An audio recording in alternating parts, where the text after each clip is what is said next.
Eksodo, Kapitulo 3. Ang Diyos nagtawag kay Moises. Karon si Moises nagabantay sang mga karnero kag mga kanding sang iya ugangan nga lalaki nga si Jethro, ang pari sang Midian. Gindala niya ang panong sa tabok sang disyerto, kag nakaabot siya sa Horeb, ang bukid sang Dios.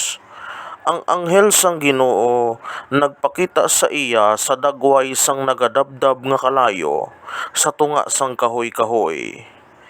Gintan-aw ni Moises ang kahoy-kahoy, kag natalupangdan niya nga nagadabdab ini, pero wala ini masunog. Si Moises nagpanghuna-huna, mapalapit ako kag tan-awon ining makatilingala nga butang. Nga ining kahoy-kahoy hindi masunog. Sang makita sang Ginoo nga nagapalapit siya, ang Dios nagtawag sa iya gikan sa tunga sang kahoy-kahoy nga nagasiling, Moises, Moises. Kag nagsabat siya, yari ako. Ang Dios nagsiling, hindi kagid magpalapit. Ubaha ang imo mga sandalyas, kayang duog nga imo ginatindugan, balaan. Ako amo ang Diyos sang imo amay, ang Diyos ni Abraham, ang Diyos ni Isaac, kag ang Diyos ni Jacob. Gintabo na ni Moises ang iya guya, kay nahadlok siya sa pagtulok sa Diyos. Dayon ang Ginoo nagsiling, nakita ko gid kun daw ano ang pagpintas sa akon mga tao didto sa Ehipto. Nabatian ko ang ila pagpangayo sing bulig batok sa mga kabo nga nagapamintas sa ila. Huo, naibaluan ko gid ang ila mga pag-antos. Nagpanaog ako sa pagluwas sa ila sa mga Ehiptohanon, kag sa pagpagwa sa ila sa amo nga duta, pakadto sa isa ka maayo kag malapad nga duta. Maayo kag mapatubason ini nga duta, kag karon ginapuy-an sa mga Kanaanhon, mga Hethanon, mga Amornon, mga Peresnon, mga Hebhanon, kag mga Hebusnon. Nabatian ko ang pagpanawag sa mga Israelinhon, kag nakita ko kung daw ano ang pagpigos ng mga Ehiptohanon sa ila.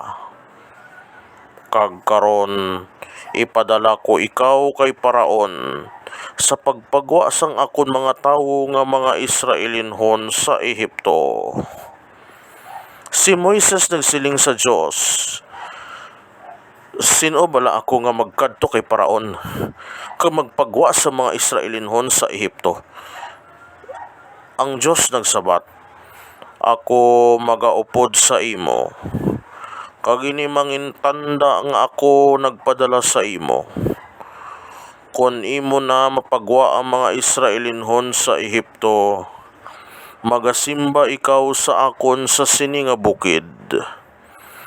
Si Moises nagsiling sa Dios, karon kung magkadto ako sa mga Israelinhon kag magsiling sa ila, ang Dios ang inyo mga ginikanan nagpadala sa akon sa inyo.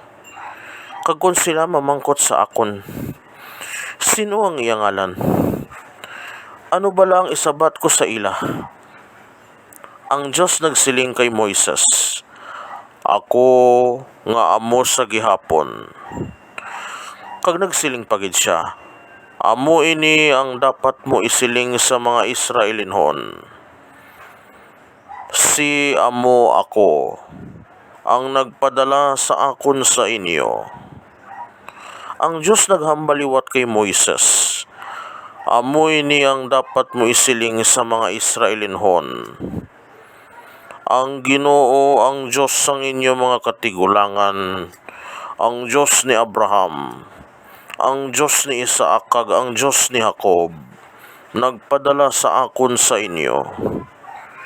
Ini amo ang akon ngalan tubtob sa katubtuban. Ini amo ang itawag sa akon sang tanan nga palaaboton nga mga kaliwatan. Lakat kag tipuna ang mga pangulo sang Israel, kag singgani sila. Ang Ginoo ang Diyos sang inyo mga katigulangan, ang Diyos ni Abraham, ni Isaac kag ni Jacob. Nagpakita ka nagsugo sa akon sa pagsiling sa inyo. Nagkari ako kag nakita ko kung ano ang ginahimo sa mga Ehiptohanon sa inyo. Nagpamatod ako nga pagwaon kamo sa Ehipto, sa diin ginapintasan kamo. Dalhon ko kamo sa duta sa mga Kanaanhon, Hethanon, Amornon, Peresnon, Hebhanon kag mga Hebusnon. Isa ini ka maayo kag mapatubason nga duta. Magapamati sila sang imo isiling sa ila. Dayon kadto ka sa hari sang Ehipto upod sa mga pangulo sang Israel, kag singgani siya. Ang Ginoo ang Diyos sang mga Hebreo nagpakigkita sa amon. Karon kon mahimo, palakta kami sing 3 ka adlaw sa disyerto sa pagdulot sing halad sa Ginoo nga amon Dios. Nahibaluan ko nga ang hari sang Ehipto hindi magtugot sa inyo sa paglakat, kun hindi siya pagpiliton. Gamiton ko ang akon gahom sa pagsilot sa mga Ehiptohanon, paagi sa mga milagro nga akon himuon sa ila. Pagkatapos sina, tugutan niya kamo sa paglakat. Himuon ko nga ang mga Ehiptohanon magtahod sa akon mga tao. Agod nga kung maglakat kamo, hindi kamo maglakat nga wala sing dala. Ang tagsa ka babae nga Hebreo magapangayo sa babae nga Ehiptohanon nga nagadayon sa iya, kag sa iya kaingod, sing mga bayo kag mga alahas nga pilak kag bulawan. Ipasuksok ninyo ini sa inyo mga anak kalalaki kag babayi, kag paagis ini makuhaan ninyo ang mga Ehiptohanon. Mga kaabyanan, inyo bantayan ang masunod naton nga episode nga amo ang Exodo Kapitulo 4. Madamo gid nga salamat.